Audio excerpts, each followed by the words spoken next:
we're here on behalf of Extinction Rebellion grandparents because we're extremely concerned that the federal government isn't taking seriously this issue of the carbon budget.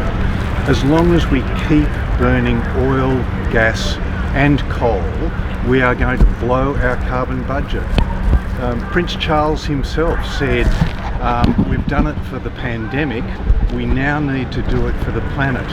This is urgent. The G7 said we must no longer fund any more development in oil and gas.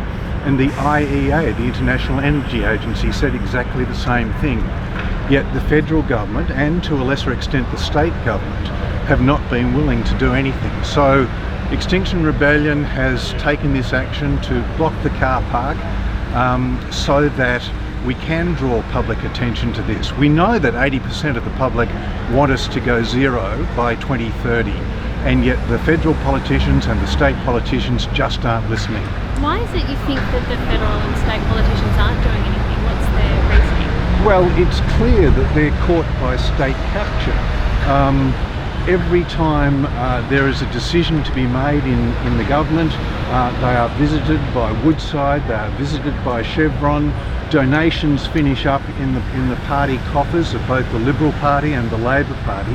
The only way we're going to get true resolution is to have a citizens' assembly. It's been done in England after the Extinction Rebellion process is there. A citizens' assembly asks 100 people taken from the electoral roll to sit down and listen to the evidence from the scientists, from the economists, and then to decide and have a binding decision on government to take real action so that we achieve zero by 2030. Waiting till 2050 is too long. We're going to destroy our precious Ningaloo Reef. Any development on the basin will destroy the Scott Reef. Our farmers are going to be suffering from droughts. The agriculture is going to collapse, and from a health point of view, and I was formerly head of health, we know that there are dramatic effects on the health of our nation. We'll start to see virus-borne infections in the north of Australia. More and more people will die of the consequences of heat. The pollution that we're getting from coal and gas. Do you know that we don't even monitor the emissions in Karratha and Port Hedland, and yet in Port Hedland and Karratha are the highest by 30% incidences of respiratory disease, heart attack and dementia caused by the pollution that's occurring with the distillation of LNG. This is a health crisis as much as it is an ecological crisis. Does it concern you that when people see what they call stunts like this, that it may diminish your cause or the message that you're trying to get across?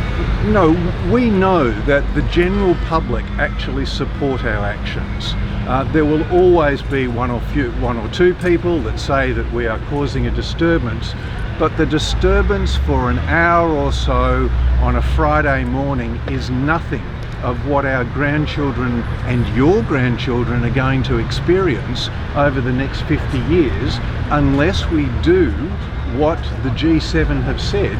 We must get down to zero emissions in our energy by 2030, and we must have total zero emissions by 2050. Labor's Madeleine King is speaking here today via video, and she is giving her support to the mining industry.